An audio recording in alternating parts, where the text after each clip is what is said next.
Hey, what's going on all you weird and wonderful people out there in internet land? My name is Simon Mora from the Other Side Tattoo Studio in Liverpool, and today I'm going to teach you how to tattoo Blackwork skulls. So let's go do the stencil. So first things first, you want to clean the skin. So I like to use a little alcohol swab first, just to make sure that the area is nice and disinfected. You want to try and avoid using alcohol after you've shaved because, trust me, it burns. And you don't want to do that to your customer. It's not nice. Okay, so once that's nice and clean with the alcohol wipe, I line up where the stencil is going to go. And just give it a few little guidelines just so I can find that placement again once I go to apply it. And so as you can tell, my customer is already pre-shaved, and I'm going to speak on behalf of all tattoo artists. Don't do that. We find this part oddly satisfying. Why would you take that away from us? But there is still a few little baby hairs and stuff, so I'm going to give a quick pass over. Plus there's a lot of bacteria that can cling onto hairs, so even if they are the little invisible ones, it is just best to get rid of them. And always shave a little bit wider than your stencil area if you're using a self-adhesive second skin, because there's been a few times where I forgot to do that.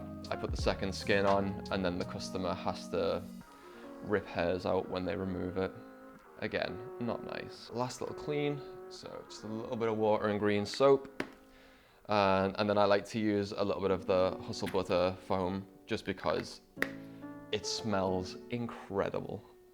Anyone who's used any Hustle Butter products, you'll know the smell. It's so iconic and just delicious. Hey, Hustle Butter, sponsor me. And now we're putting on the stencil solution. So I prefer to use Anchored, which is by Nico Hurtado.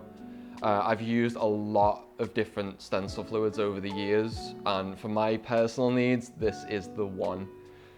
So this basically locks in the line work, and the stencil will stay the entire time. But by the end of the tattoo, it's all wiped off as well, so you haven't got any residual carbon messing up your pictures. So yeah, this is the one for me. So yeah, once that's liberally applied, give it a quick dab all over, just so it's not as wet. You want it to be tacky on the skin almost. Okay, so with thighs and other parts of the leg, as most people will know, it's just not symmetrical. The front will always be slightly further out than the back, the sides may be different. So it is good to be able to do this by eye. So when I put in these little guidelines, I don't really trust them as gospel. That's just roughly the area I want it to be. And then I'm going to line it up by eye now, and hopefully it should look pretty cool.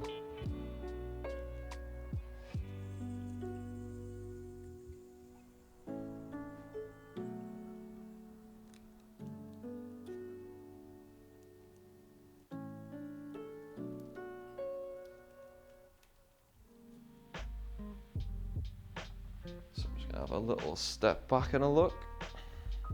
Yeah, that looks pretty solid to me. At this point, I'd usually say to the customer to go and have a look in the mirror, make sure that they're happy with it.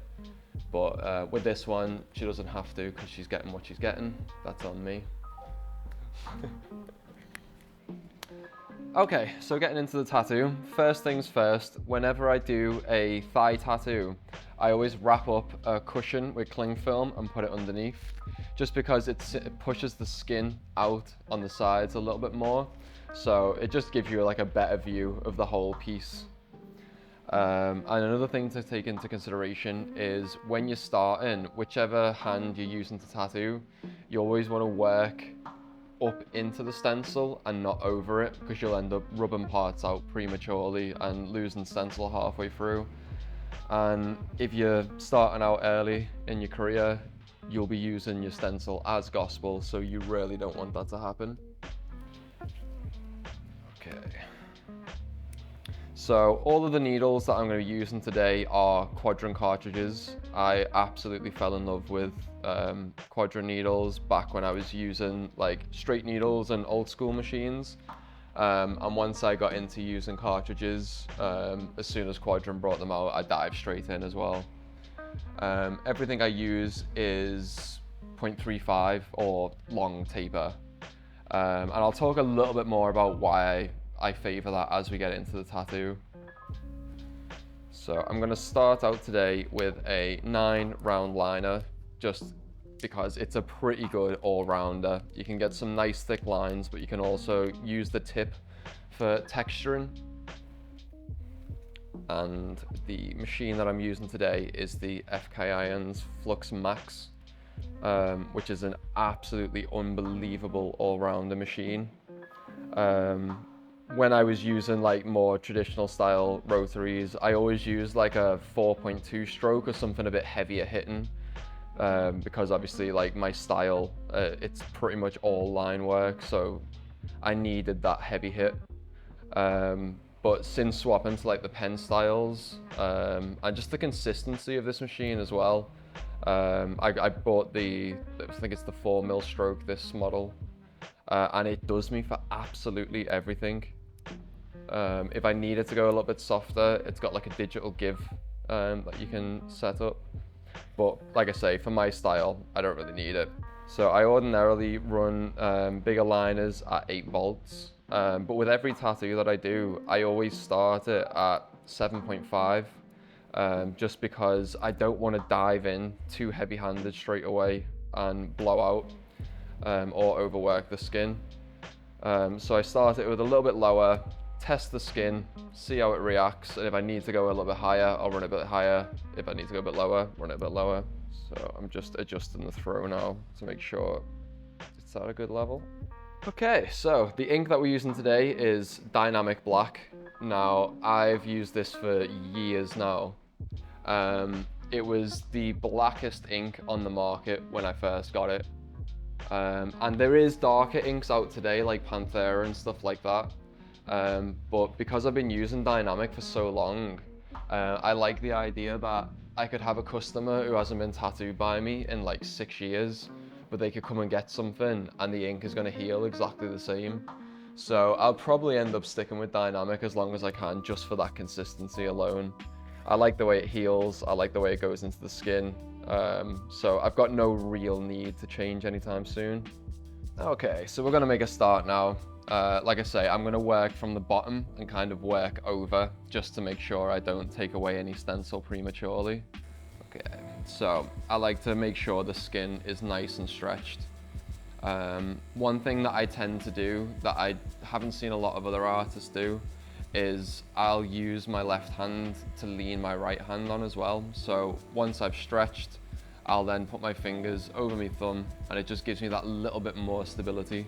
So I'm just going in nice and slow now for the first line, just to test the water, like I say. Because so many people have vastly different skin types, you're not going to be able to use your same technique every single time.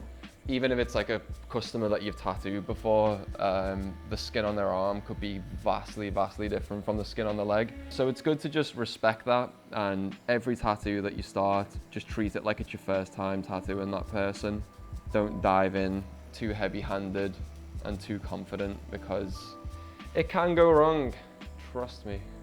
So yeah, because I'm tattooing a little bit slower today, just so I can give you as much information as possible, I think I'm going to keep running this 9 liner at the 7.5 volts. I tend to put the voltage higher the faster I know I'm going to pull a line, and then if I think I'm going to slow down, I'll drop the voltage, just because the higher the voltage, the more repetitions of the needle in the skin. And so if you're pulling a line really slowly, that's just hitting over and over and over again, and you've got the chance to blow out, which nobody wants.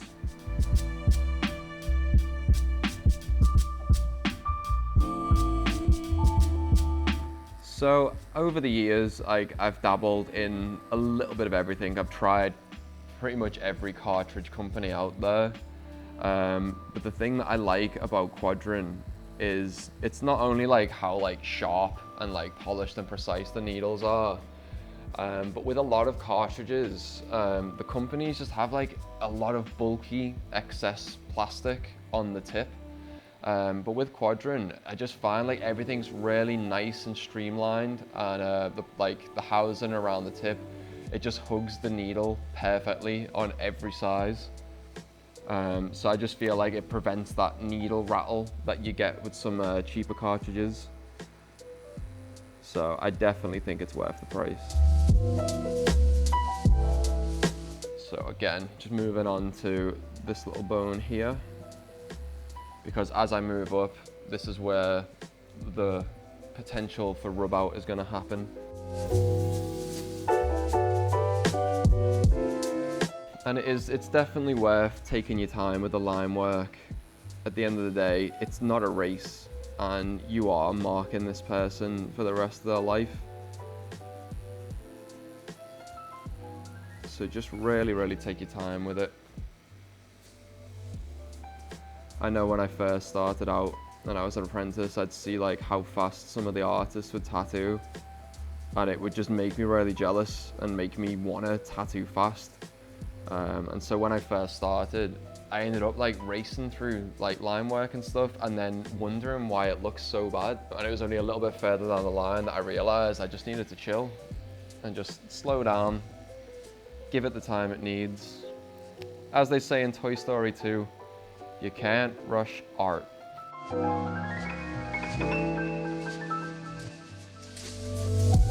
Like the best advice I can give to people who are just starting out and they want to get like nice, crisp, like consistent line work is it's just practice and practice and practice. You've got to remember, like, no matter how good somebody is at art, they can't just pick up a tattoo machine and nail it straight away. It just doesn't work that way. And it's because tattooing, for the most part, it's all about muscle memory. It's spending that time to train your hands and your wrists and your fingers and your arms to know where to go, where to rest, how deep to hold the machine, and like how to pull lines in every different direction. So you don't even really need a tattoo machine or practice skin to train that. You can just get yourself like a little graph book, which has just got all of the like checkered squares on it, and get a fine liner. Put a little bit of grip wrap around the end of the fine liner and just trace every single line in that book from every different angle you can possibly hit it from. And that will just develop the muscle memory in your hand to know that you have to hold something steady and drag it from different angles. And you'll find by doing really repetitive tasks like that, by the time you do start doing stuff on practice skin, or you know, you're practicing on like your friends and family and stuff like that, you've already got like a pretty good hold on the machine. And then yeah, once you get to a level that you know how to set up your machine, you've got a good understanding of like cartridges and stuff like that and needle groupings, and you are on the practice skin, then it is just a case of make sure you are going to do it every single day. Even if you're just going to do one little tiny outline of a star or something, it's worth just knowing that like it's a muscle memory game. So you just have to work on it as much as possible. Even on the days that you might not feel up to it, just get a little bit done, and before you know it, you'll be good to go. So I usually don't take like too much time on the line work. Just because for me personally, I feel like the line work, it's glorified tracing. Like there it is, there's the design, and I'm just gonna follow every line as nice as I can. For me, it's all about the shading. Like once the outline's done and I can get into the shading and the texture, that's where like I really lose myself.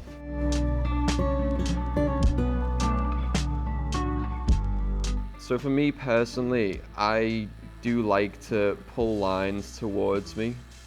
And it's just because if you think about the needles going into the skin, If you've got a flat surface of skin and you're pushing the needle forward, it's got more chance of catching. And when the needles catch, that's how you can cause blowout, because you'll catch some skin and it'll go too deep. Whereas if you're pulling the line away, it's kind of like the needles are going like away from the skin instead of in. So I just find like there's a lot less chance for blowout by pulling it towards you. You don't always get to choose like your ideal way of pulling a line. Sometimes, depending on the design and the placement, you do just have to go with the flow. So it's worth learning to both pull a line, push a line, side to side, and pretty much every angle you can possibly practice.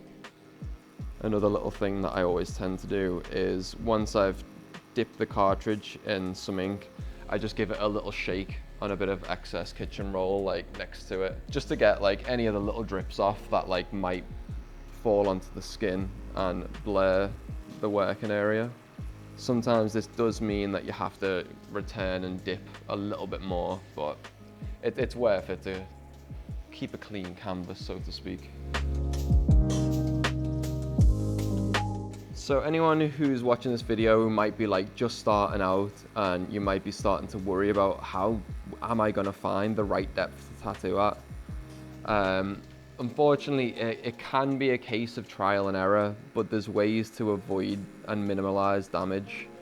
When you first start going on practice skin, you'll notice that you can't blow out on it because it doesn't have like the same layers that skin actually does. So I've seen a lot of people who get really good on practice skin, and then they'll dive into a tattoo on a friend and it will blow out immediately because they've got used to being so heavy-handed and just assumed it was going to translate. So one bit of advice I could give is, like I said at the beginning of this, is just treat every single tattoo that you're doing, whether it's on fake skin or a person, like you have no idea what their skin is going to be like. Start with the machine running a little bit lower, use a little bit less pressure, because if you do a line and it doesn't quite take, it's not the end of the world. You can just go back over it. But if you do a line that's a little bit too heavy-handed and it blows out, you're kind of stuck with that blowout. That's why for me personally, I always I'd prefer my work to fall out and then we'll do a little touch-up in the near future, than blow out and it's kind of game over. Okay, so I'm gonna swap now to a 3-liner. So again, this is a quadrant, long taper, or 0.35. And that is just to get the little bits of fractured bone detail in. I try to make sure I don't like over saturate my kitchen roll with green soap liquid as well. Just because, like I say, I'm a blackwork artist, so I like building up different textures and shading techniques to create depth and stuff like that. Whereas if there is like an excess layer of water on the skin, it can kind of mix in with the ink a little bit and form a grey wash, which then I can't really trust is going to heal as well as I'd like it to.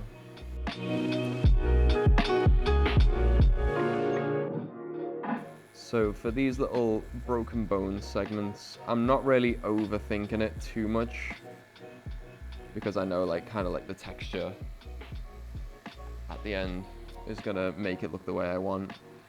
So I'm just kind of putting in the lines for the edges and then just messily whipping off some lines into the bone, which I'll turn into pressure cracks and stuff a little bit later on.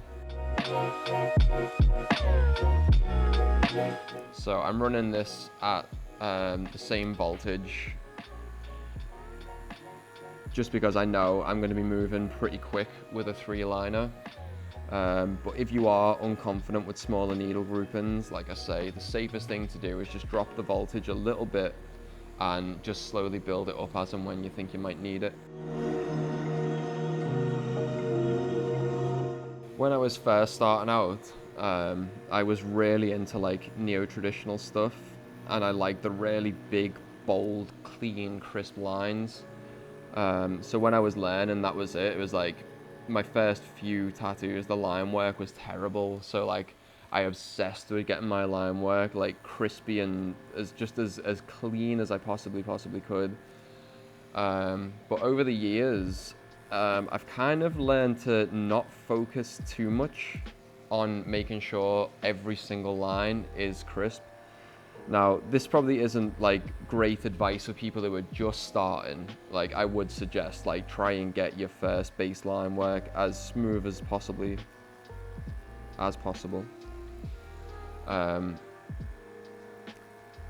But there's a lot of line work in my tattoos, and then once I've finished the line work, there's a lot of detailing and texture. And so for the most part, a lot of these lines that I've put in loads and loads of effort to get nice and crisp and clean, by the end, you can't even see it because it's so hidden in texture and detail or shadowing that it's gone. So obviously for the outline around the outside of stuff, I'll put in a bit of effort, make sure it's nice and clean. But there is other parts where I'll be like, right, this does not need to be crisp. I can just put in as quick as possible, cause minimal damage to the skin, and then that means that I can go back over that area with an excessive amount of texture, but it's not pre-damaged, so I'm not going to cause excessive trauma to the skin. So I'm just going to do a couple of just very light markings on the tips of these bones just to show where I'm going to go back and add detail later on. But like I say, the aim of the game with these is just to do them as light and whippy as possible, so it's not causing too much damage and swelling now. And then that'll give me a much smoother area to go back and texture in a little bit.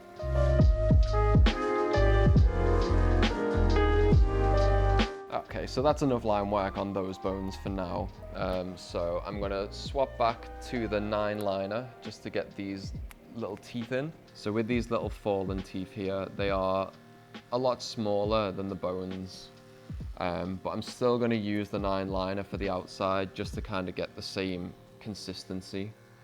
I'm just not going to press as hard as I did for the bones, because like I say, for me personally, even if I haven't pushed the line in quite consistently enough and it falls out and I need to touch it up on a later date, I'd much prefer that than blow out or have the lines bleed together over time, and then there's not really much you can do without intervention of lasers.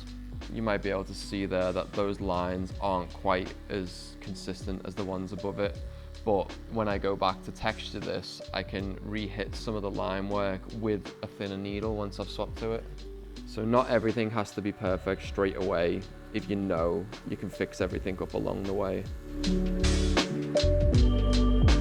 Okay, so I'm just swapping to a 7 liner now to do the teeth that are still attached to the skull.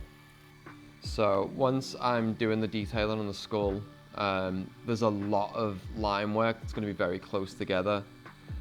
So I don't want to overwork as much. Down here with the little fallen teeth, it was fine for me to like lightly use a 9 liner. But for up here, I'd like to just get everything in one pass if I can. So swapping to a smaller 7 liner should allow me to do that for the teeth here. So again, just making sure you've got a good stretch on the skin. The tighter the skin, the closer it is to being like paper, although not really.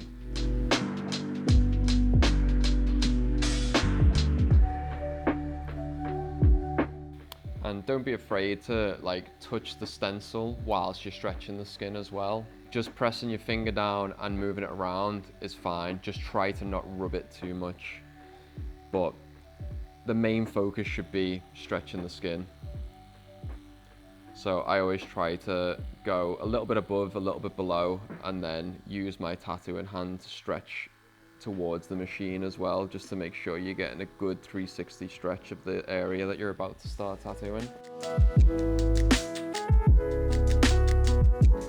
Okay, so swapping back to the 9 liner now. I'm going to put the voltage up to the full 8, just to try and get like a little bit of a smoother, faster line for the main outside part of the skull. So again, the best way to remember it is the faster you're moving your hand, the higher the voltage should be, and vice versa. So I'm going to start from the cheek here. And as I get to these little like creases in the design, I just kind of whip the liner out at the end of the line, just to create like a little hint of where the shading's going to be, and just a little something for me to follow later on when I dive in with all of my textures and whatnot. As far as like the whip technique goes, it's just a case of trying to simultaneously drag it across and pull out. But you don't want to do it like pull out too soon, because then the line will just stop. You don't want to pull out too late, because then it's just going to end up way longer than you wanted it to be. So again, it is a case of trial and error. So the best way to learn it is to get a little bit of practice skin and just start pulling some straight lines and then start whipping it out at the end. And eventually you'll just find the comfort level for you to whip it at a good level without dragging it too far or stopping it too soon. Now, whip shading and any other whip techniques for me, that was the thing that took me the longest to learn, because it is quite frustrating when you first try. But just stick at it. You will get it eventually. The more you practice, the quicker you'll pick it up. And like I say, when I first started out, like, I think like fake silicone practice skin had like only just come out, so it wasn't as readily available as it is now, and the quality definitely wasn't as good as it is now. So if anybody watching this is just getting into the industry, take advantage of the stuff out there, man. Like, it's so good. You can get it in bulk, nice and cheap, and just work on it every single day. But yeah, I'll talk a little bit more about like whip techniques and stuff once we get into the texturing, because that's where I use it mostly. Pretty much anything in my tattoos that looks a bit like sketchy, it's all done through different techniques of whip shading. Whether it's just like nice and clean whip shading with a liner, taking influence from old school styles and whip shading with a mag, or even my signature whippy circles, which I don't know if they have an actual name or not, but I've just been calling them little whippy circles for years. Again, we'll definitely be incorporating some whippy circles into this later on, so I'll show you exactly what I mean. I never really plan any of the texture that I'm gonna do. Like, I don't plan the shading, I don't plan or overthink any of like the lighting and stuff. Because like I say, for me, I've always kind of seen doing the line work as like, you know, a kind of glorified tracing. So it's a little bit less enjoyable for me than the detailing. And so if I had like a completely finished design ready to go with full detailing and I knew exactly what it was going to look like, I just don't think I'd enjoy myself. And then I think the work would suffer for that. Whereas the way I do it, I basically just have like an arsenal of about like 10 or 15 different texture styles and techniques that I use for all of my detailing. And I incorporate as many of them as I can into every tattoo. But I just go with the flow. Like, I just see how it looks on the day. With that, I get to look forward to how it's going to look at the end as well. And so, you know, if it's something that like I'm really enjoying and I'm getting excited for, like, I'll end up like getting through it a bit quicker and stuff as well, because I'm waiting to see how it's going to look. A few people have asked me if I worry about making mistakes because I haven't planned it out. But like I say, if you've got a certain set of techniques and shading styles that you have got down, you know that you can do them anywhere. So it is just a case of, if you're not going to make a mistake with the texture, then you can't make a mistake with the design either. The very beginning, like I said earlier, your stencil is gospel. Like the first few tattoos that I ever did, I 100% will have planned out like the detailing and stuff like that. It took me a good few years to kind of get to a level of comfort with tattooing that I didn't need to plan it. So again, for any kind of like apprentices or people just coming into the industry, it's definitely better to plan ahead in the beginning, just because it might give you a little bit more comfort. There is no real right or wrong way of doing things in your own style, but you just want to try and take the pressure off yourself as much as possible in the beginning, because it's quite a nerve-wracking experience, like getting into this industry. It can be very hard, and then once you finally start tattooing, it's a lot of pressure. So sometimes having like a nice finished design to follow in the beginning is exactly what you need, but just try and not worry too much about doing everything in a certain way. It's one of my favorite things about tattooing and looking at the work of different artists, is that everyone does things in such a different way, because there isn't really like a right or wrong way to tattoo. There's a correct way to do certain things. And there's a lot of like industry standard rules that are definitely worth learning in the beginning. But once you're kind of into it a little bit more, you can just have fun with it. You can play around, you can try new techniques and take influences from completely different styles and try and incorporate it into what you do. Like a lot of the techniques that I use for texture come from things that I've learned off realism artists that I've worked with at some point. Or old school artists and stuff like that. I just like take the base idea of what they're doing and then incorporate it into my own like Blackwork style. So yeah, moving inward now, I'm just kind of, again, not using the needle at full depth. So I don't know if you can see there, but obviously like the end of this line is very like thin, faint, and a little bit shaky, because I've kind of like lifted up my hand as I've come and just literally tickle in the tip of the needle there. But again, that's gonna end up being such a heavily textured area that you're not really gonna see any of this line anyway. So I've just marked that in so I know where to follow later. And then we're gonna give this a little wipe and move back down to lining in the bottom. When it comes to wiping and trying to conserve your stencil, again, one thing I do is just like one big clean wipe instead of loads of little ones, because I've found that that's it. The more you visit the area with the wet cloth, the more it's gonna wipe away the stencil. And then I always give it a little pat to dry it off before we start again. So I'm not going to worry about any of the little inflections or like gum socket holes for now.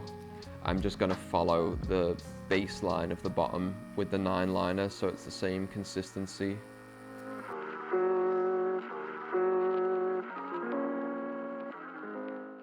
And then I've swapped back to the 3 liner now and dropped the voltage down to 7.5 again, just to kind of lightly map in these little socket holes.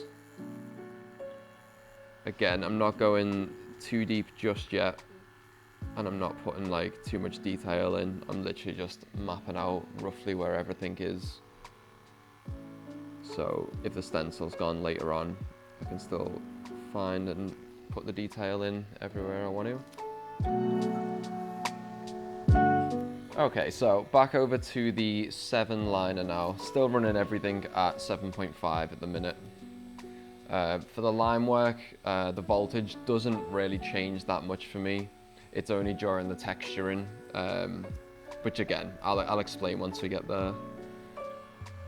So I'm using the 7 to outline the inner features of the skull.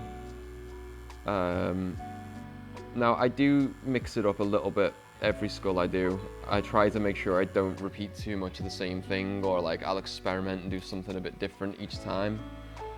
But one thing that I like to do is tattoo the outside of the skull with a bit of a heavier line weight, and then all of the details on the inside a bit thinner. Just because I think it makes it look more dynamic when it's finished, having like different line widths throughout.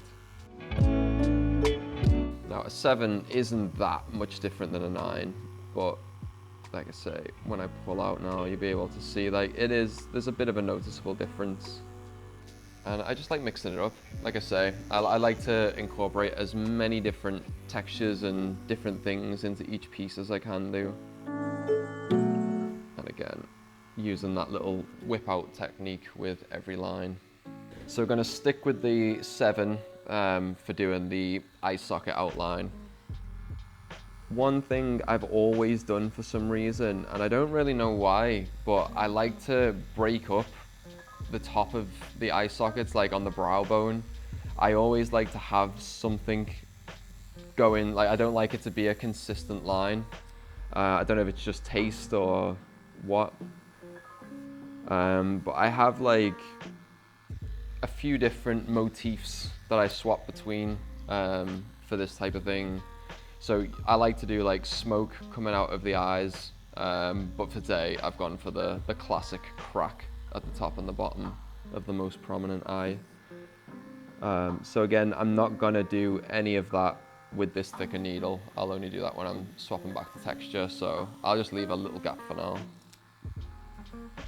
Same with the bottom, just leave a little gap for where the crack's gonna be.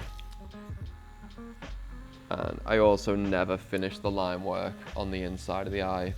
Well, I probably have done, but I try to avoid it, just because I like finishing it off with texture and stuff instead, a little bit further down the line. So just a couple of little directional whips, and I'm happy with that. So same again for the left eye. I'll just do like a little chip out of that one, so it's not just like a big crack on both sides. Okay, so we're making good shapes with the line work now. Just gonna add this little last bit of bone up top. So for that, it's back to the 9 liner, and again, running it at 7.5. So I'm gonna stand up to do this little bit, just because it's a bit higher up. I do a bit of both with a lot of tattoos. I'll do some stood up, I'll do some sat down.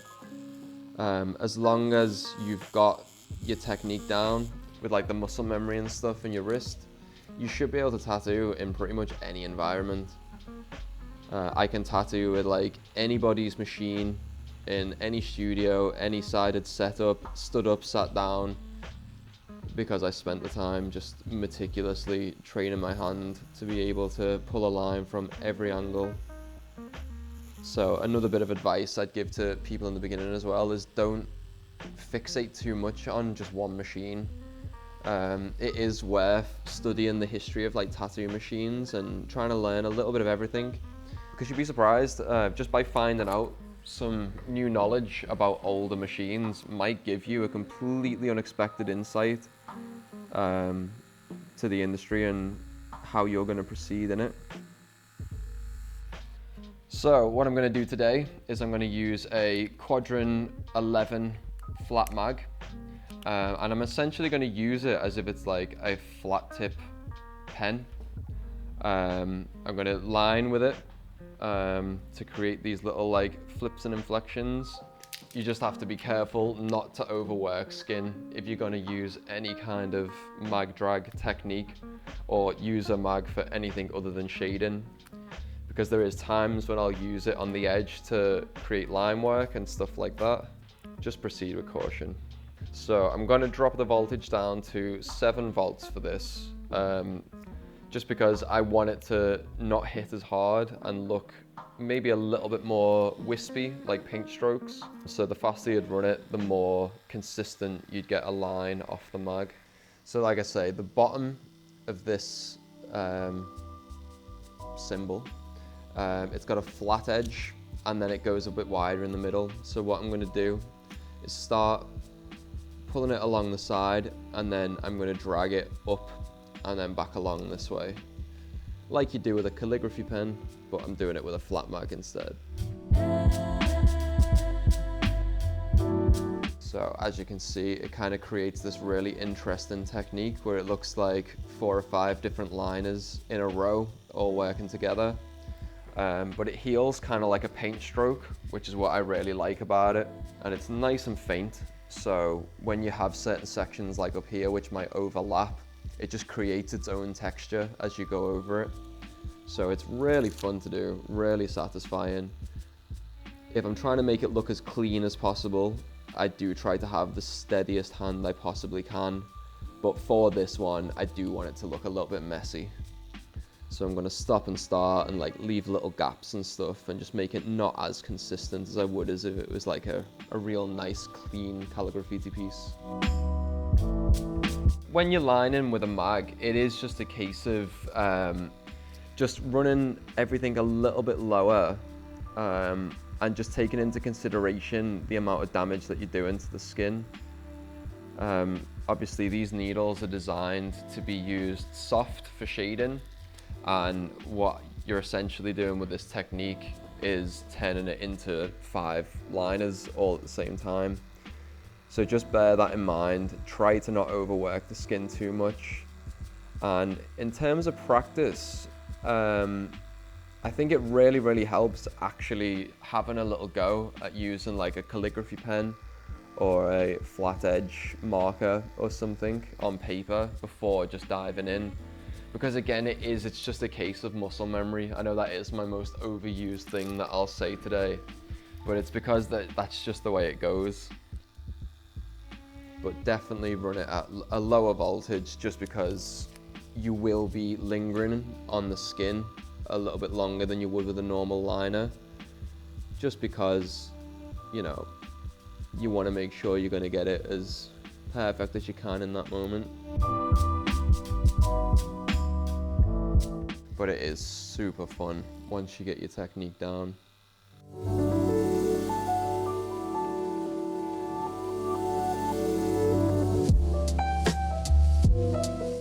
So that'll do for now. And then I am gonna go back in with a small liner a little bit later and just like add some extra flicks to the ends to make it look a bit cooler. So I'm back to the 3 liner now, but I'm just gonna keep it at 7 volts just because none of these little lines that I'm putting in now need to be too heavy. So I'm just dead lightly putting in a couple of lines of where I wanna leave empty inside the eyes, which is just something that I absolutely love doing. Leaving like a hollow section of the eyes, but doing really heavy black detail around it. I just think the contrast looks absolutely stunning. That's one thing to definitely take into consideration if you're interested in becoming a blackwork artist, or you're already a blackwork artist and just looking for some extra tips, is really take into consideration the contrast. If you've set yourself the challenge of making up all of this texture and interesting stuff with only using black ink and nothing else, then understanding of light and contrast is really going to help you out with that. Just again, a couple of more just very faint wispy lines just to show me where to go. So I'm starting to line in some of the little crack details. I love putting cracks in pretty much anything. I just think it just adds like a nice little dynamic edge to anything that you're tattooing, whether it's like a frame, a tarot card, a skull, anything. Just put cracks in it. Even if it's something that it can't crack, just ignore the fact that it can't crack and make it crack. That's what I do in my designs. Like, I do kind of like ignore a lot of realism aspects to make way for creative aspects instead. Okay, so I think that's enough outline done for me to move on to the super fun part that I enjoy the most, and that is all of the detail and the texture. It's still technically line work when you're doing a blackwork style, but it's just using it very differently than you do for the outline. Now I'm swapping to a single needle, which is definitely my favorite needle to use in terms of texture. It's also one of the most difficult needles to get used to because the blowout potential with a single is so high. So as a rule, I never ever run a single any higher than 6 volts. 6 volts is the absolute highest that I'm going to run a single needle at. And it's still got the potential to blow out. So it's all about just building things up nice and slowly and taking your time. So what I'm using this for now is adding the detail of a skull, which is called a cranial suture, which I used to draw on all of my skulls back in the day, and I just used to call them squiggles. I had no idea what they were or what I was even really drawing. I just looked at a few skulls and went, yeah, it's got a squiggle on it, I'll draw some squiggles. But one of the best pieces of advice that I ever got given was so simple. It was my friend Simon Bell, who I'm sure a lot of people watching this will know as one of the sickest anime tattoo artists on the planet. I was going through like a little bit of a transitional phase when we worked together, and I was wanting to mix up my styles. Because I was, at the time, a lot of self-doubt in my work, didn't know what I wanted to do. And I just kind of called him one day and I was just like, look, how did you get so good at drawing anime? And the advice he gave me, it was so simple. And I'm probably paraphrasing a bit here because it was a long time ago and my memory's terrible. But he just said to me, like, if you want to be good at anything in this life, you have to completely surround yourself with it. And what I took from that was basically this studio. Like, I wanted to be good at death, doom and gloom and skulls and dead things, and that's what I've got in the studio. I've got a lot of different skulls, a lot of taxidermy, a lot of really cool dark prints and artwork. And from that, from having it like all around me and submerging my whole life into it, that's it. It's kind of like you start picking up on things that you didn't before.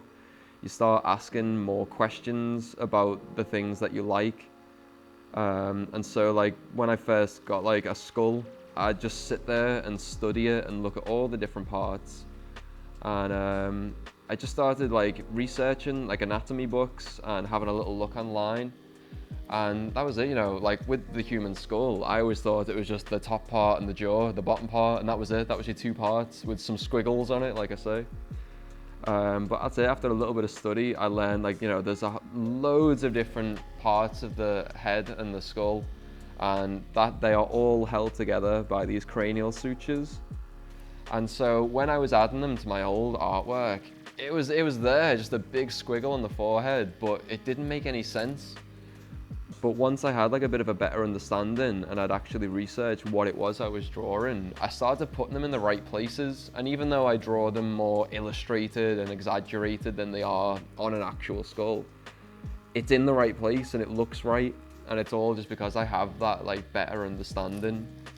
So again, a really good bit of advice for anybody who wants to be good at anything is just obsess over it basically. Surround yourself with it. So swapping back to the 3 now, just running it on 7 volts because it doesn't need to hit as hard as it did before.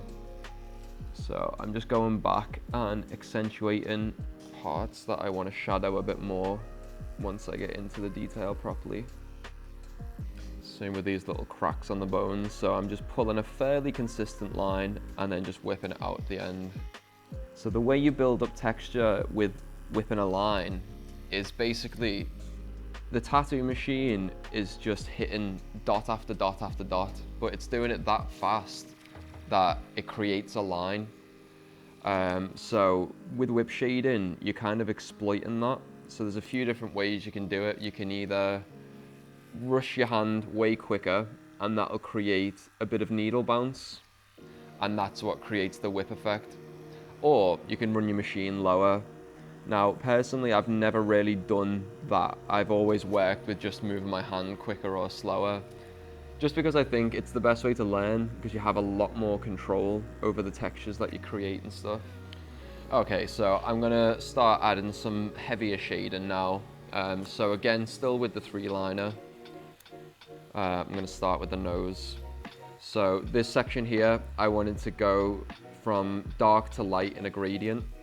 So the technique that I use is basically doing a zigzag back and forward in that area, just bouncing from one line to the other while slowly pulling the machine down. Where I want it darker, I make sure that the lines are closer together. I'm not pulling it too fast because that's going to make it darker because everything's closer. And then as I get towards the bottom, I'll start making them a little bit wider apart until it completely tapers out. So as you can see when I wipe there, where everything was closer together, much darker, and then the wider you get with the strokes, that kind of creates the gradient without the need of like grey wash or different tones. So I'll give that a couple of passes just to make sure it's nice and smooth. And then I'll just go back in and just do some small whips in the gaps just to kind of make it look a bit smoother and a bit more consistent. Okay, and some nice big whips from this little section. So again, you'll see like it'll start as a line and then just whip out to a few dots at the end. And that's all down to having it running on 7 volts, but then whipping my hand quick at the end. If I wanted to make it a little bit thinner and a little bit more dotty, like I say, I could just drop the voltage down to about 6 volts, maybe even a little bit lower, and just whip nice and consistent. But for me personally, I just like having that control in my hand. I'd say the best bit of advice I can give for whip shading, it's just about trying to make sure every little whip you do is going in the exact same direction. Keep it nice and straight. So for instance, I want to build up a bit of a gradient on this side of the nostril, so it's dark in the middle and then lighter going out. So I'm going to start now and just do a couple of quick whips, all going outwards, and then when I go back, I'm going to just do the exact same again, but in the gaps of everything that I've just whipped previously. Like I say, you can just leave it like that. I know a lot of artists prefer to do a really light whip shading style, but for me personally, I just like to build it up. So now I'm going to go in and do a little bit tighter and closer together all the way down, just to get a bit of a darker tone in there. But it is just trial and error when it comes to whip shading, because you want to kind of develop your own technique. There's a whole bunch of like different videos out there of ways to do it, and it can get a bit overwhelming. So it is best to just practice yourself, get a bit of practice skin, and just start whipping it out and seeing how it feels. Always remember to whip out and up, not out and down, otherwise you won't actually create a gradient. It'll just be heavier dots, and you don't want that. Okay, so swapping back to the single needle now, like I say, that means back down to 6 volts at the absolute max. And I'm just gonna pull a few super thin lines to give the inside of that nostril some texture. Now, these lines don't have to be absolutely perfect because I'm doing them light enough that a lot of it might fall out over time. But that's all I want, is for just to have like a hint of direction in the nostril. I'm quite lucky with my work because I've been tattooing so long. I get to see how stuff's healed like 5 to 10 years later. So I've been able to like revise which techniques stand the test of time and which ones don't. And so everything I do now does tend to hold up pretty well. There's a lot of stigma around putting lines too close together, which for the most part I do agree with. If I was doing really heavy consistent line work, there's no way I'd put it as close as I'm putting these little single needle lines now. But like I say, these are not the same depth or weight as the outline. They're much thinner, and I'm definitely not going as deep. And so you can get away with going a bit closer than you would with like, you know, conventional lines. Now, using a single needle over like, you know, a standard grouping, it does require a bit more of a steady hand for pulling lines and maintaining like a safe depth. But once you've got it down, it's surprisingly versatile. You wouldn't think so with it being just a single needle. But the amount of textures that I can create with a single is, it's great. So right now I'm doing like a little bit of zigzaggy whip shading, just over the center nose bone there. Just because when you do little tight whips with a single, you can actually build up tones pretty close to grey wash. So I use it a lot for like I say, like there would be, say if the light source for this piece is coming down, there would be a shadow here in the nose. So getting that in, but obviously I'm going to stop there because I don't want to overwork the skin too much, which again is something that is very easy to accidentally do with a single. And yeah, while we're here, I'm just going to use it to just add some extra little details. Now this is where I kind of let like my creative brain take over, because I have no idea if there's any weird little bumps like this at the side of your nose, but I'm adding them in anyway because I think it looks cool.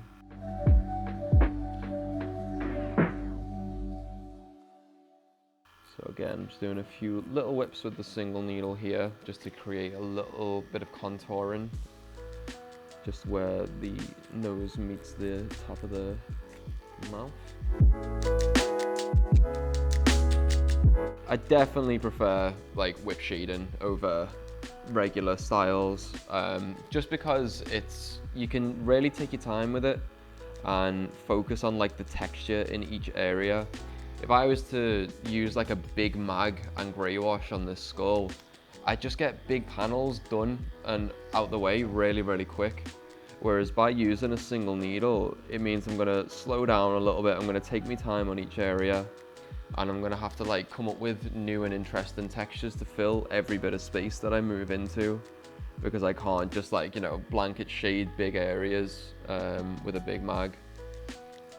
And so a lot of the details, you know, most people won't see, but I just love it. I just love adding as much texture and detail as I can to every piece, regardless of whether it gets appreciated or not. As long as I know I've fit in as much as I possibly can and it'll hopefully stand the test of time, then I'm happy. So for the rest of this tattoo now, I'll probably only be using a 3-liner and a single needle for all of the detail. There's a chance I might end up using the mag again for some bigger shadowy areas, but we'll just see how we go. So now I'm using a 3 and I'm just putting in some base lines for the eye detail. I've basically put it at 6.5 just because I don't want it to be quite as consistent as the lines when we first started, but it doesn't need to be as soft as like what I use for the single needle. So especially with this kind of eye detail, like I say, I don't pull consistent lines. I'll lift up the needle as I'm pulling it and just like leave some dots and marks instead of doing like a full consistent line. Just because, like I say, it's just really nice texture. As much detail and texture as I can add, that's what I'm going to do.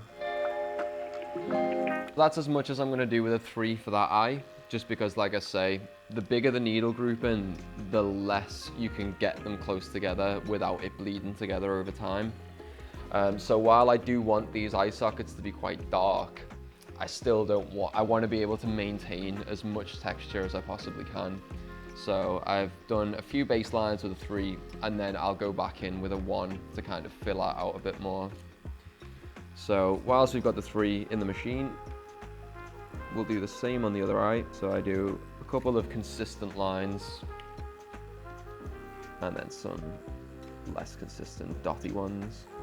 I absolutely love tattooing skulls with like this style of eye.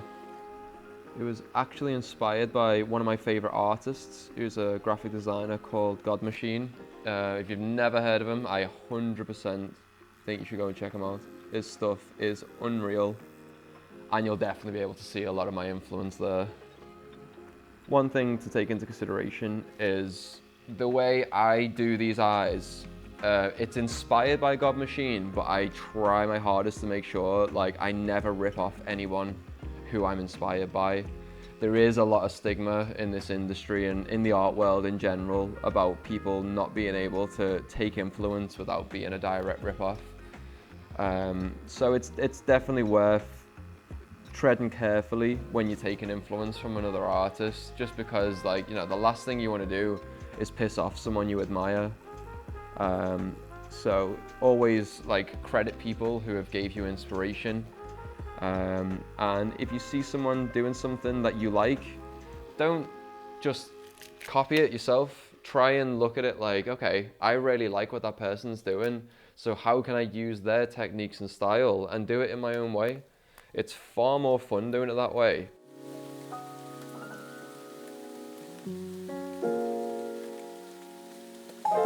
Okay, so going back in now with the single in between each of these lines.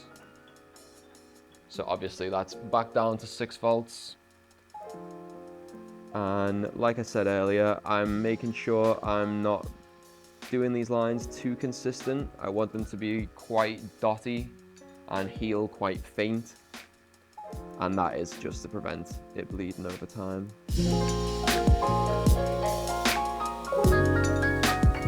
So if you are interested in like the Blackwork style of tattooing, it's very based on like illustration and mark making.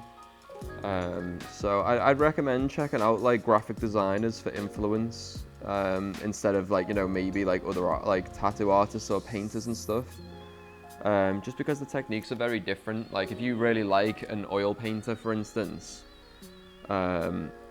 their techniques and stuff, it's not really going to translate to what you're trying to do with Blackwork. But if you look at graphic designers, or like, you know, anyone who does even like kind of like woodwork, etching and stuff like that, it's all mark making. And all that is using certain marks and patterns to create depth and shading instead of using paints. So yeah, definitely check out like woodworkers, engravers, graphic designers, and just any kind of mark making in general.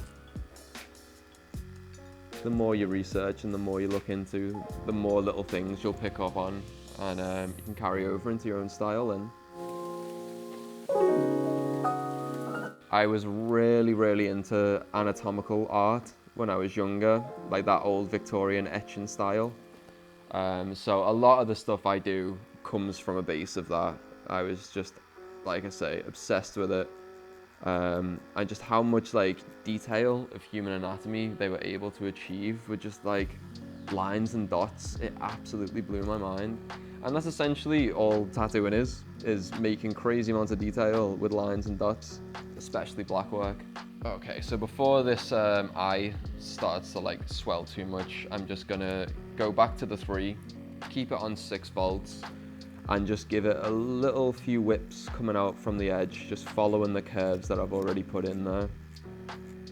And this is just on both sides, just to darken up the sides of the hollow bit of the eye, just because I think it gives it more contrast. And like I say, when it comes to Blackwork, contrast is key.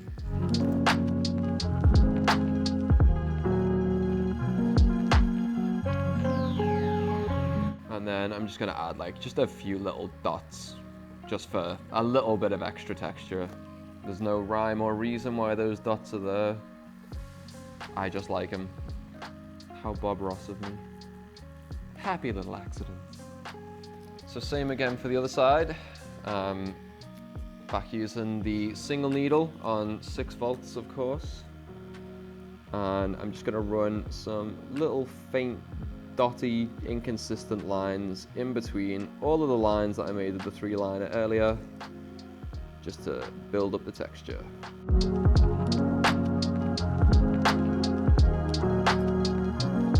I really love like watching the detail come together, like seeing like the little detail parts versus the blank line work over the rest of it. That's what gets me excited. It's knowing that the rest of this piece is going to look like these little areas soon. And like I said, I love that. I love not knowing how it's going to look, but I love getting excited to see how it's going to look.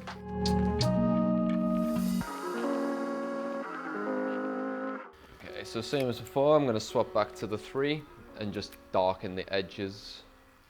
And still running at 6 volts at the minute, just because, like I say, building everything up nice and light, so I don't need it too heavy hitting. The only thing I'm changing to my whip technique here is I'm not whipping in a straight line, I'm following the curve of the eye shape, which can take a bit longer to get control of as well when you're first giving it a go. It's much easier to whip in a straight line because it's just one movement. Whereas with this, it's kind of like you're trying to remember to put it in, pull it out, but up and curve and whip all at the same time.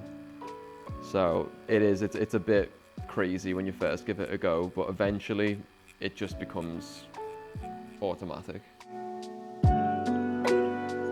So whenever I'm doing any kind of like whip shading or anything like that, I always like to have the throw of the needle a little bit shorter than you would for lining, just because if you have the needle out too long and you whip, again, there's a good chance that as you do a whip, you could catch on the skin, and this can either cause blowout or it can send your whip lines off in different directions and things like that.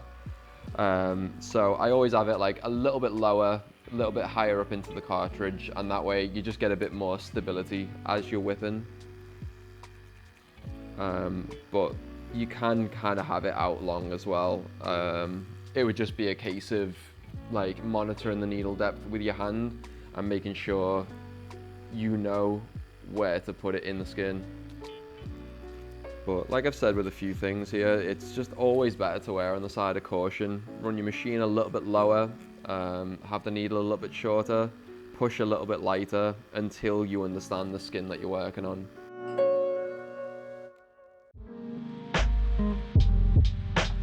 Okay, so I'm just adding some detail around where the teeth sit in the gum bone. Maybe I don't know skulls as well as I said I did. Like I definitely should have done a bit more research on what specific parts are called, but we're gonna go with gum bone. For the rest of today, this is known as the gum bone. So yeah, I'm just putting some lines and cracks in there to show the creases of the gum bone. And another thing I like to do is, if you look at like sketchy artwork, especially stuff that's been drawn by like pencil, you can see a lot of wispy lines in the background where they've kind of sketched something out. Now, it's not really advisable to sketch with a needle just because that's gonna, cause a lot more trauma to the skin and overwork it, which leads to heavier scarring and then slower or potentially hazardous healing. So what I do is, once I've put a line in, I'll use either a thinner liner or just a gentler push to just whip a few extra lines next to it, creating like a sketch effect but without overworking the skin. Which I'll do that a lot when I swap back to the single needle shortly, because that's another thing I like to do, is I'll put lines in with the 3 and then I'll use the single needle to create that kind of sketchy effect. And it's just about finding your own technique to make lines look more inconsistent than they actually are.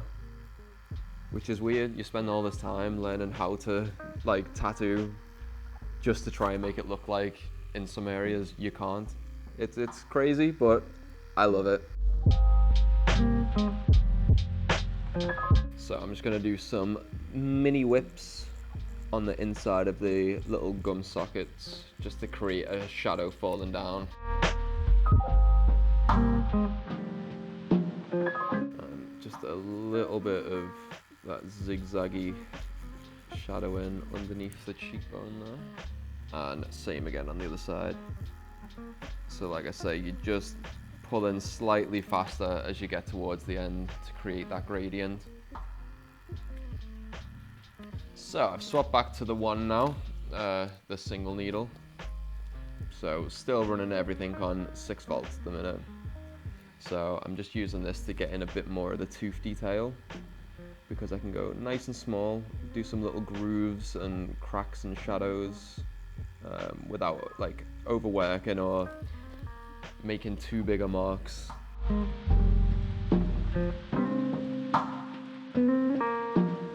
I don't really focus too much on like the realism side of like texture and teeth. I just add like cool looking shadows and cracks and stuff, just where I think it's gonna look best. Like I say, you'd be hard pressed to find a real human skull that looks exactly like the way I tattoo them, but that's why I tattoo them like that, because it doesn't look real. It's got some realistic elements, but it's a very heavily illustrative style.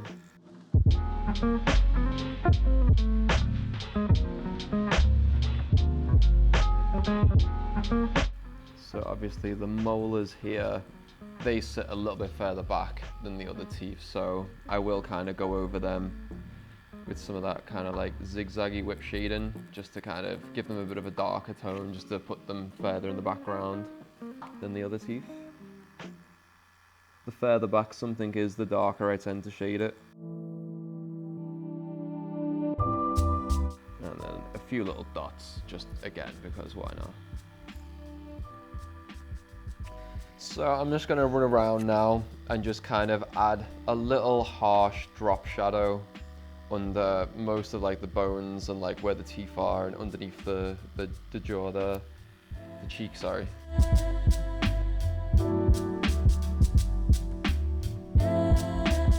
Now for this kind of style, it is best to follow like one light source. So for instance, with everything that I've done so far, it's almost as if there's a light heading down towards the skull at this direction. So everything underneath has a bit of a drop shadow. And it just adds that little element of realism to your shading. However, I am a bit of an advocate in also ignoring that, just because I think it's going to make something look cooler. So for instance, this bit of bone here, I'm adding the same like drop shadow, and that's like, you know, consistent. But I'm also going to add a slight whippy shadow coming out the other side as well. It doesn't make sense, but I just like the way it looks. That shadow is now way wider than the bone itself, but it just, to me, that looks so much better than leaving that side empty and doing a dark shadow on that side. So yeah, again, one of my most overused lines when we're talking about detailing is sometimes it's okay to remove reality to make way for creativity. Copyright Simon Mora 2024. So yeah, like I said, when I was doing the line work, I'm just cleaning up these teeth here, marking up where I want to add some shading with the single needle in a moment.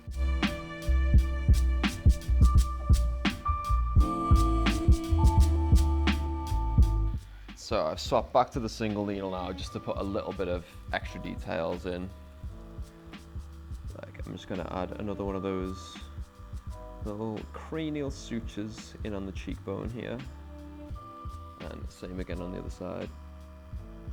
And again, what I was saying earlier, what I like to do with these is I'll kind of, once I've outlined them, I'll go over the outline again, but I'll try and do it completely off from the outline underneath, but a little bit lighter, and that'll kind of create this like sketchy, ghostly look on all of the cracks and details.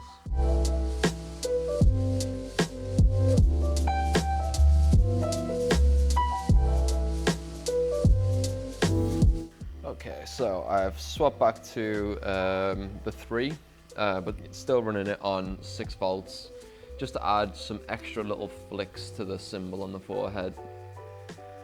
So all I'm going to do with this is just follow the baseline and then just like whip it out in a nice little curve, just to give it some like funkier detail. Don't know if funkier is the word, but that's what I went with. That's what you're getting. So let's do some more funkiness.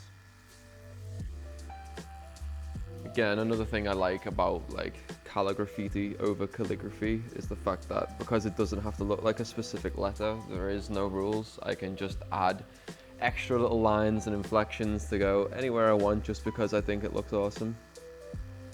Don't get me wrong, I still like doing lettering and calligraphy and stuff like that, but If you haven't been able to tell by now, I struggle with rules. So anything that has less of them, the better.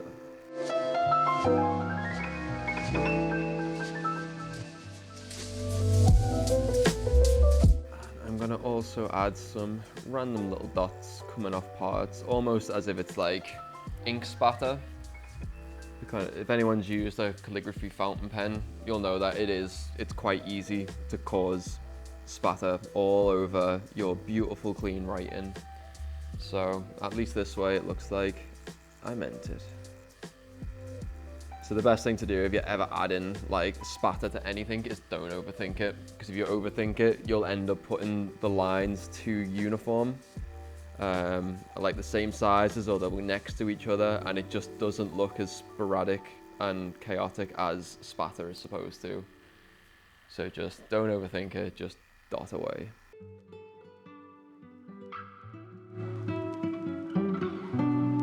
I'm gonna add some dots in the middle of some of these lines as well. Again, just to make it not look as perfect. I really like using imperfection as a tool in my work. As cliche as that sounds, it's very true. And then I'll swap from the 3 to the single again, just to get some nice, thin, tight ends to each of these little inflections that I've added. And again, I don't mind if over time these little end bits fall out, because it will create the desired result anyway, which is just having the very tips of these little things taper off into nothing. So again, like I said earlier, I'm going to add a little shadow here, even though it doesn't make sense. Because I don't care. I want a little shadow there, so it's happening.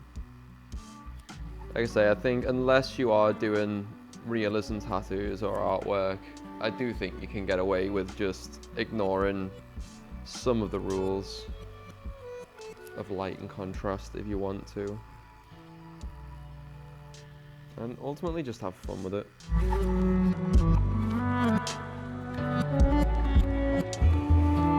I'm using a 4mm stroke on this one, just so I can do nice, consistent line work, but also do some lighter details.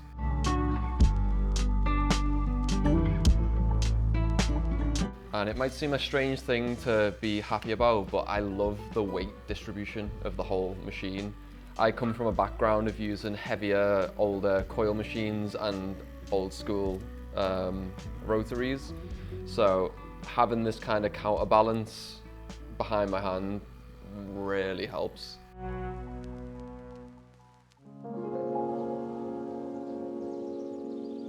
So I'm just adding some extra detailed whips on the side of the skull here.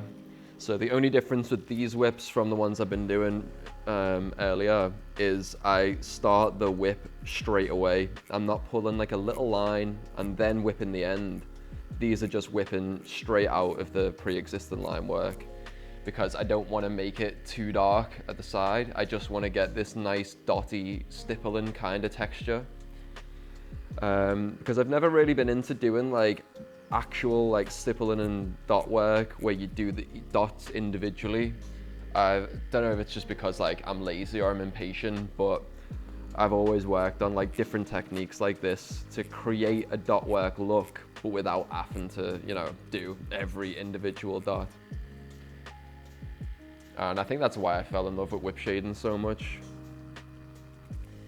So I'm going to add a little bit more of that on the other side of the temple bone.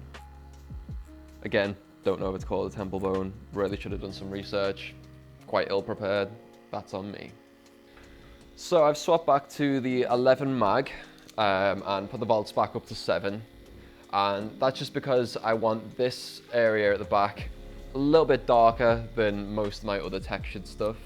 I probably will still go back in and add some whips coming out of the dark, just to make it look consistent with the rest of it. But for now, because it's such a big area, I want to minimize damage to the skin. So I'm just whipping backwards with the mag. Now, there is a lot of different ways to whip with a mag. More of like the old schooler artists and any kind of like traditional style, they'll whip forward at a lower voltage to create that really nice, clean needle bounce whip shading. But for me, like I say, I just want to build up tones. So I pull it backwards, so it's a little bit cleaner, a little bit more on top of each other, and you don't get as much needle bounce. So it just means you can build up your tones a bit quicker. Kind of similar to how you would with grey wash, but with using just black. Obviously you want to put a nice bit of pressure on each whip because you do want to get some nice saturation per whip. Because you don't want to overwork the skin. Like I don't want to just keep pulling these whips over and over and over again. I try to do about like 5, maybe 6 times absolute tops. This will probably be the last pass just for this. So I'm just going to do them a little bit tighter. So I might be able to get it a wee bit darker. A few extra ones, but I'm not going as far back now because I don't want to darken up that deep end any more than it already is. So when I'm adding these extra little whips now, I'm starting a little bit further out. Which again, even if there's any inconsistencies in the shading, once I've finished, I'm going to go back in and add some like dots and texture and whips anyway, so you're not going to see it. So last little bit, just darkening this top section. Which you might remember, I did say you're not going to see that line. That was why I didn't put it in properly. And as you can see now, it's disappearing into the blackness. So conserve your energy. Like, don't waste time on lines that are going to disappear. It's very mentally draining, pulling a nice, crisp, clean line and then to sacrifice it to the darkness. So another reason why I like using the same 0.35 cartridges is because I don't really have to adjust the stroke length too much. If all of the cartridges are the same, then that's it. Once I've got it locked in, I can just pop out a cartridge, put another one in, and it should be at the perfect depth for me. The only cartridges that I do really adjust is sometimes, like I say, the single needle, just because I'll retract it a little bit to be careful not to blow out. And with the mags as well, I always run mags a lot shorter than anything I'm lining with. Just for the same reasons that I've already mentioned, like it catching on skin and stuff like that. It's a lot harder to blow out with a mag. I'm not saying it's impossible, but it is a lot harder. So you don't have to worry too much about that, but it can still catch on the skin and then make inconsistencies in your smooth shading. Okay, so just a few, like I say, the bigger whips coming out of that dark patch now. Again, I'm being careful not to go too far back into the blackness just because A, don't want to overwork the skin too much, and B, you're not going to see it anyway. If that patch is black, then there's no point adding little dots. And then that's about as much as I want to do in that area. I don't want to work it anymore, just in case there's any scarring or anything during the healing process. So now I'm starting to add little bits of texture to the face, just to fill up all of that empty space. I have so much respect for artists who can leave large amounts of like negative space in their designs. Like, I absolutely love the look. It's just not something that I'm able to do myself for some reason. I see empty space and I'm like, oh my god, it needs detail. So yeah, pretty much everything that's blank now, except for the eyes, I'm gonna end up filling with some kind of detail because I can't help myself.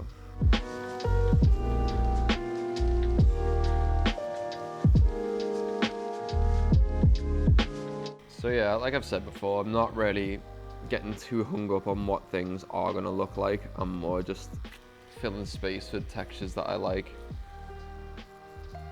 Because when it all comes together at the end, you're not really going to focus on all of the individual little things that I've done. You'll just kind of see it as one finished piece. So I'm just adding some little curved whips over the gum bone, as we named it earlier. And that's just to give a little bit of like 3D relief texture to each part of the gum bone.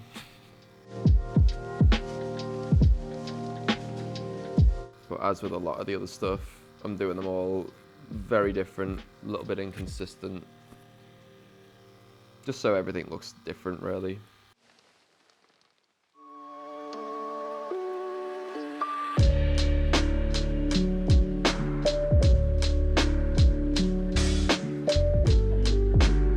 I've just always found that like adding little dots everywhere just gives things like such a nice texture, because it's like dots can mean anything. It can be dirt, it can be indents, it could be anything at all. So I just add them everywhere to everything. And I always seem to do the same thing, where I'll do like a bigger one, a medium one, and then a thinner one next to it, just because, you know, I like how that looks.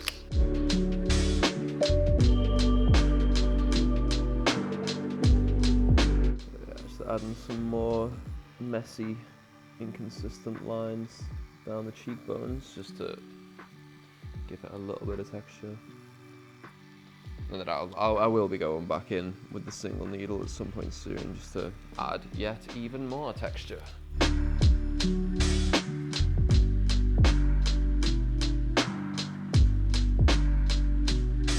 Just adding some more cracks and little extra details to these bones now. Like I say, there's no real reason why I do things in the order I do them. I guess it's just subconsciously I'm trying to make sure I don't get like bored of an area. So like I'll start up here and then I'll just move on to something completely different, just to try and do something fresh. And then I'll end up jumping back to something else after this. Now, depending on the size of a tattoo, like say if it's something really big, I'll try and not do that. I'll just try and finish one area at a time, just because you don't want to leave the rest of it just sitting there swelling from the line work whilst you're just like doing one area. So what I'll try to do with like bigger pieces is whenever I pick an area to start, I'll get that finished before I move on and line the rest. But with a piece this size, it's not too bad. You can afford to like jump around, because it's only really like a 3-4 hour session tops, and everything's kind of contained in quite a small area as well. I'd say the main thing about textures is it is just experimentation.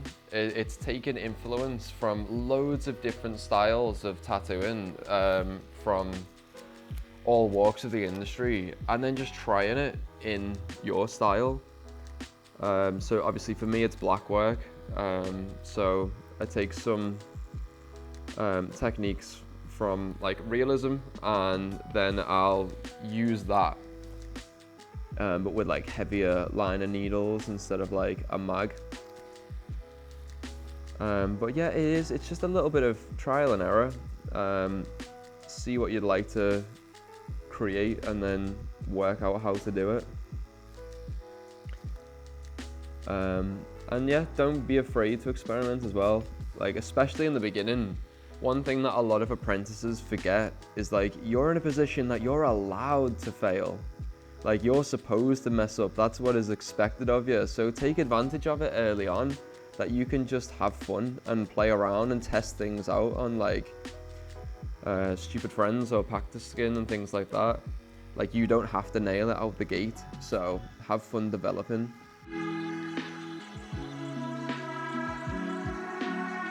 So another texture of mine that I really like to use for things like the tips of bones, or anything kind of rounded that you want to give a bit of a shine to it. So I'll start by kind of like lightly like whip sketching like a crescent moon shape almost, with a backwards crescent moon in it. And then I'll start just softly shading. So it's like, imagine like it's kind of like a crescent moon without a back. and you just darker around the top and lighter as you whip out. And I just think that creates a really nice rounded look on things, like I say, like bones, or if you were tattooing any kind of sphere, or like gemstones and things like that. Anything you want a nice little shine in and to give it a rounded appearance. This is my favorite way of doing it. Now, like I say, it might not make perfect sense to people who have a really strong understanding of art studies, because like I say, the light source is supposed to come this way, and now that's clearly coming this way, or maybe even directly at it. But again, it just looks good, so I do it anyway. The only thing I will try and do now is when I do it on the other ones, I'll match the location of the bright bit. And then, as per usual, a few extra dots, because why not? So I'm just adding some lighter shadowing with the single needle again in these little crack sections. And then I'm just going to add like a load of little sporadic lines the length of the bone. Again, this is just purely for texture's sake. Once it heals, like a lot of this will kind of fall out, but then that's what I like. I like it to look just like a little subtle hint of texture.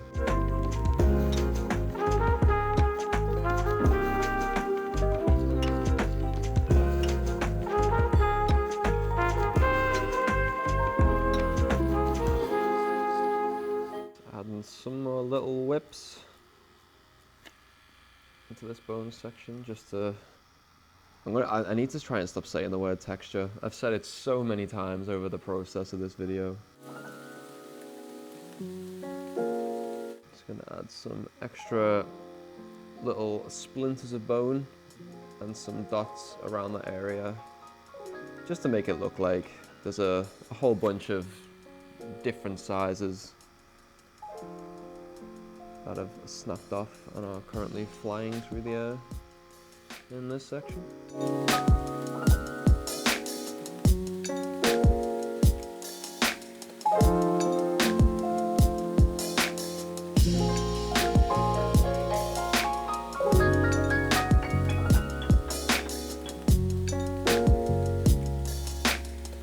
So yeah, just adding a few more shadows to the tip of this bone, just to kind of break up the individual parts.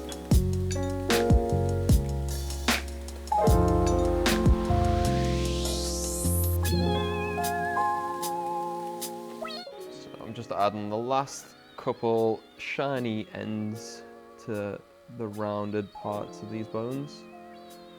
Then I'm going to quickly just finish all of the texture through the middle and then move on to the finishing details of the skull.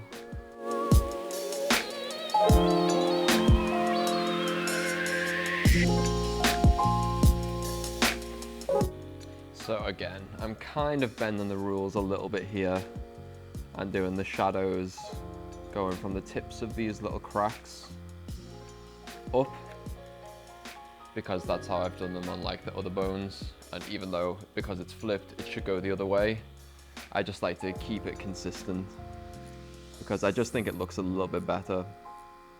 And as we've already established, I'm not going for super real.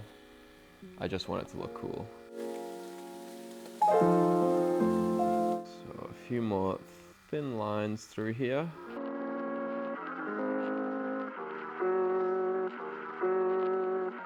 Just adding some extra little cracks and scratches as I go.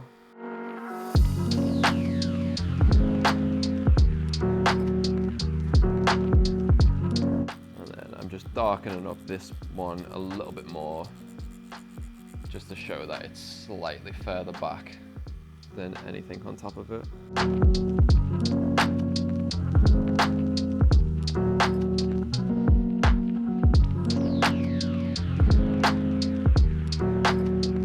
Lots of messy lines and dots and extra scratches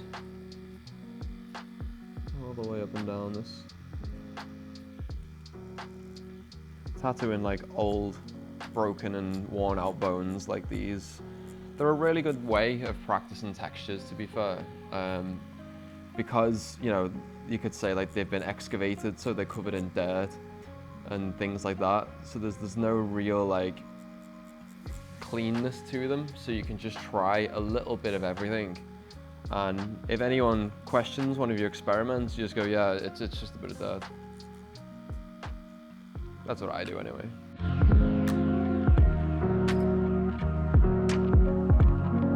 So I'm just doing a couple of curved whips on the edge of this bone on either side, just to create a shadow on either side and a little bit of light down the middle.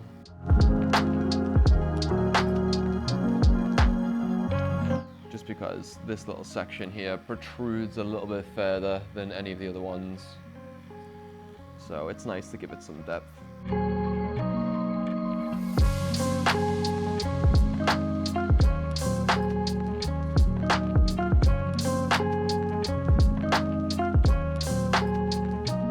Okay, so we're pretty much finished with all of the bones on the bottom. So we're going to move on to just adding the finishing details to the skull and obviously fill in the little top bone there. So one of the techniques that I'm going to do now at the top of the skull is probably like my most used and recognizable thing that I put in my tattooing, which again, don't think there's a name for it. I just call it whippy circles because they are whippy circles. So again, using the one for this, running it at 6 volts. And so in these kind of like blank areas up top, I'm just gonna use the same kind of technique that I would for whip shading, but instead of it being a line, I'm doing it in a complete circle and I'm overlapping it. So I'm not pressing too deep, I'm not trying to get it too consistent with the first hit, because I know I'm gonna pass over it a couple of times, like so. And then I'll just start adding slightly bigger ones, slightly smaller ones, all around it. And it just builds up a really, really nice texture. I use it for like rust effect on armor, weathered effect on like old skulls like this. I'll use it for like the texture on top of like an octopus or a squid's tentacles and things like that. And then with other designs, I just force it in because I like it, even if it doesn't make sense. I'll find some panel that I can do little whippy circles in.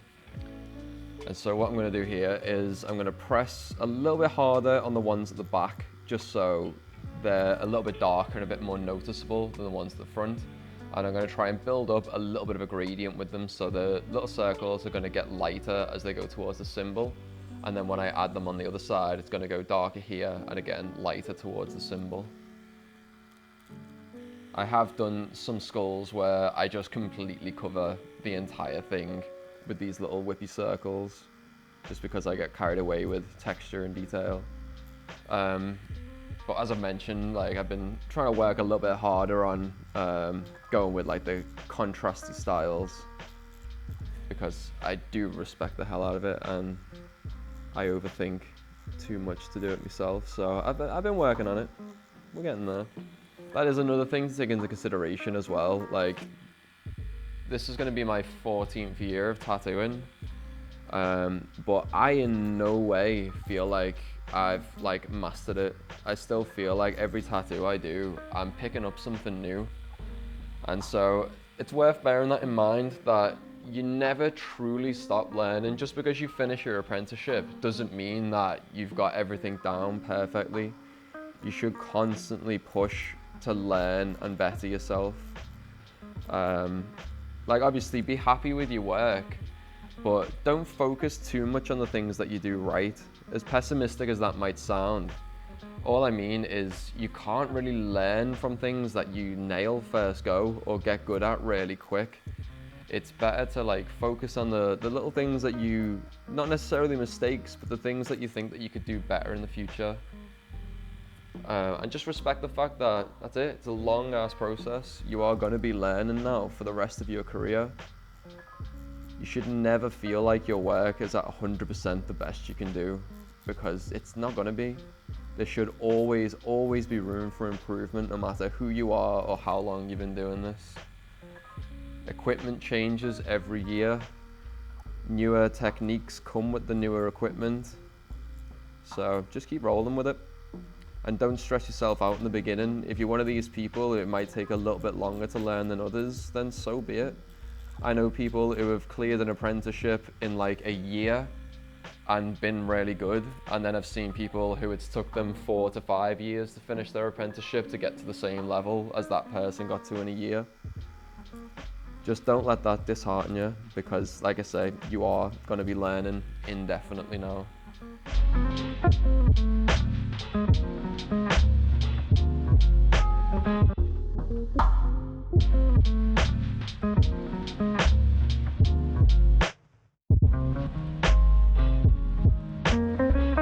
So the whippy circles, it's not something that like I was ever taught by anybody. It was just a case of, like I say, looking at the textures that some of my favorite like artists and graphic designers were creating, using either like, you know, pen and ink or digital software, and just trying to work out like how that was going to be possible to do with tattooing. So the whippy circles came about because, like I say, it was a lot of like rust textures in like graphic novel art and stuff like that I was really into. You could tell that they'd kind of like mapped out a big block of color, and then they'd use like an eraser tool or something that cuts these little circles out of the color. And that's obviously for their craft, that's how they'd achieve that texture. So I was like, all right, to the drawing board, how can I achieve this with just black ink and needles? And so yeah, slowly over time, I started like doing a few different shapes and textures, and it was the little whippy circles was just the thing that just seemed to be consistent. I just kept adding it into everything. It probably did start from doing like octopus or squid tattoos, because like I say, I couldn't get into stippling just because I was too impatient. So I'm not gonna sit there and tattoo each individual circle pattern on the back of a tentacle. So I just started messing around and developed this little whippy circle method. And I'm not saying that I like created it or anything like that. Like, I've definitely seen other artists that do it. But it was just that for me personally, I just kind of sat there and worked it out. I wasn't like taught it by anyone or anything like that. Because yeah, like I was saying earlier, like experimenting is key when it comes to like learning textures and different pattern techniques. Just have a little go. If it doesn't work out exactly how you wanted, it's not the end of the world. Just try again. And don't be afraid to like ask questions of the artists who you get tattooed by as well. I know a lot of people might get a bit nervous in that circumstance, but honestly these days most artists are more than happy to have a little chat with you about what they're doing while they're tattooing you. There was a time when tattoo artists were a bit more tight-lipped about their industry secrets and whatnot. But I do think things have changed now.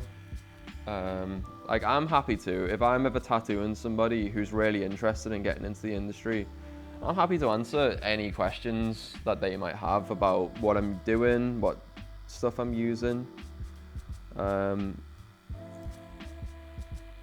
the more you ask different artists about their technique and what they use, the more you can kind of combine all of that mixed knowledge in your own industry, career even. So I'm back to adding some little messy lines onto the far cheekbone here. Again, I'm just using the one in between some of the thicker lines that I did before. So hopefully none of this should bleed together over time too much.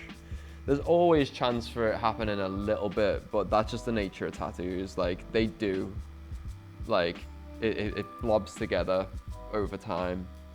The key is to make it last as long as you possibly can.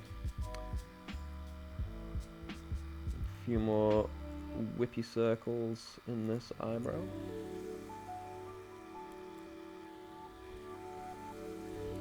And then yeah, we're going to bring them in this way as well. So starting a little bit heavier on the outside and thinner as we get in, or lighter, should I say.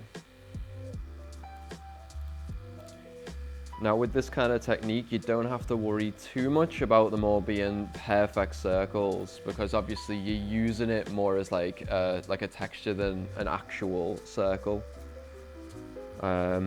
If you are wanting to try something like this and you're a little bit worried about it, like I say, just grab a pencil and some paper and just start whipping little circles on the paper. Just get used to the feel of doing it. Because I guarantee when I first started doing this, it would have been whippy ovals and not circles. But I've been doing it that long now that, like I say, the muscle memory's kicked in and I can usually get pretty clean circles, even doing fast whips.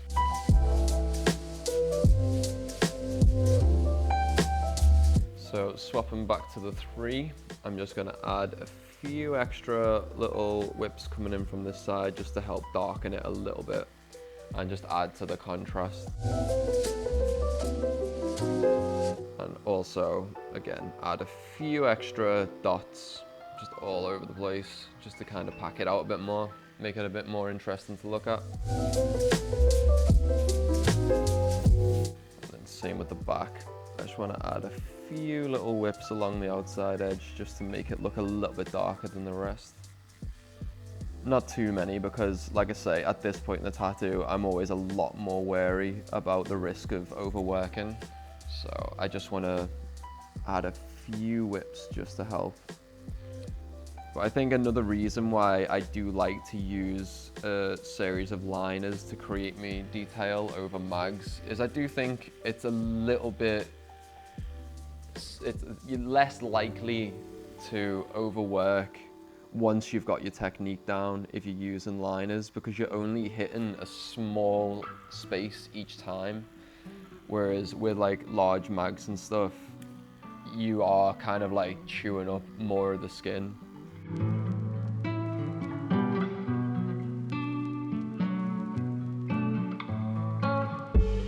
And then one last little thing I like to do with skulls is just to put a very faint line, almost like right across the eyebrow.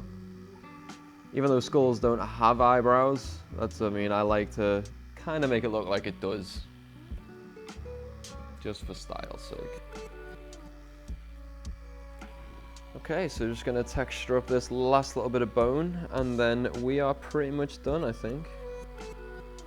I never like to tell customers prematurely that we're nearly done. I know some artists are like that. They're like, oh, don't worry, we've only got like 5 minutes left. In their head, they're going, yeah, no, it's gonna be an hour. I like to just be straight up with my customers, because it's like, if you tell somebody it's gonna be 10 minutes and then you're on them for another hour, they were only mentally prepared to survive that 10 minutes. So as soon as you exceed that, like, they're actually struggling even more. So I do think even if your customer's having a little struggle, it's best just be like, oh dude, buckle in, it's gonna be a while. Because that way they can mentally prepare themselves for what's to come.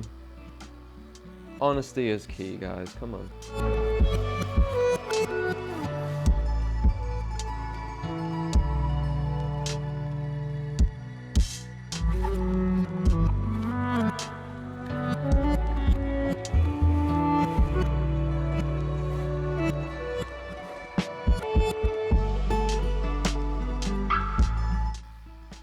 Okay, so I'm pretty happy with how that's looking at the minute, so I'm just going to give it a good clean and make sure I haven't missed anything.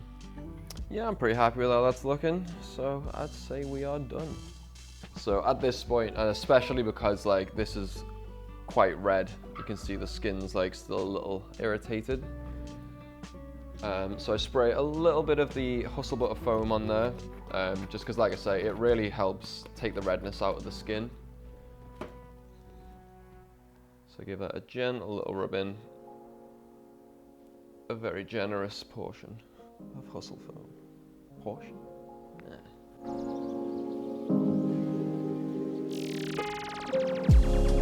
I've also add a little bit of cold water take the heat out.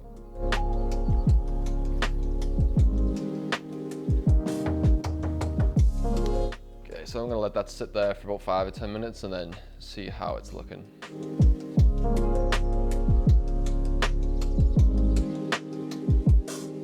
Yeah, that's looking a little bit less red now. Give it a last little pat. I try to do as little dry wiping as possible just because I've already stabbed the customer in the leg for hours. Like, I don't need to add any additional pain. Okay, let's move on to the aftercare procedure. Okay, so before I wrap it up, I always like to let the tattoo just kind of like bleed out and settle for a little bit. And then give it one last wipe, a little bit of a dab to dry. And then I prefer to use like second skin on tattoos, and my preferred brand is Dermalyze. I've tried a bunch of different ones over the years since its inception, and Dermalyze just seems to be the best one for just all round. The adhesive comes off a little bit easier than some of the other ones, but it also holds better than some of the other ones. And I also like the way it's got like this kind of like net on the back for you to measure up. So I always take it a little bit wider than the tattoo is, both sides, but I'm always very careful to make sure none of the fresher bit of the roll further down is touching any of the fresh tattoo, just because you have to be pretty wary of cross-contamination when you're using something over and over again for multiple customers. And then I always start from one side and just gently press it on all the way around so I can kind of follow it and try and reduce the amount of creases or air bubbles that are inside it. And you just want to make sure that you've definitely covered every fresh bit of tattoo. So like I said at the beginning, that's another reason why I always shave a little bit wider, is so that you've got space to put the second skin on. Now, a lot of artists who use this stuff all have different rules that they tell their customers. But for me personally, it's just a case of leave this on for a minimum of 2 days, maximum of 7. But to be fair, it usually doesn't last that long. So the sweet spot is usually about 4 or 5 days. Take it off in the shower and just give it a really good clean to make sure that there is no adhesive left on the skin, just because that can attract fluff and dirt and other bacterias that you're not going to want anywhere near a fresh tattoo.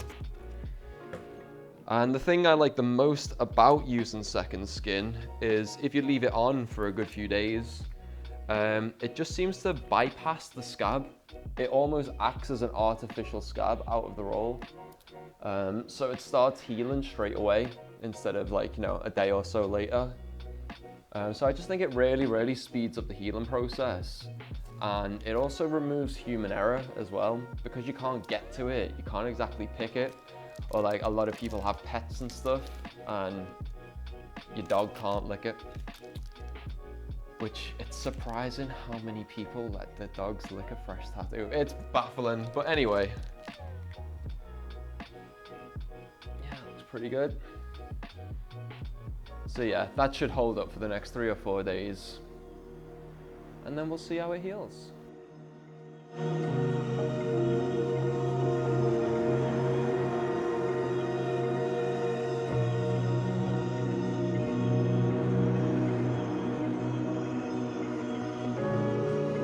So there we have it. Thank you so much for watching my tutorial on tattooing Blackwork skulls. I hope you enjoyed it. I hope you learned a little something, and I hope I didn't ramble too much about texture. Have a good one, and I'll see you next time.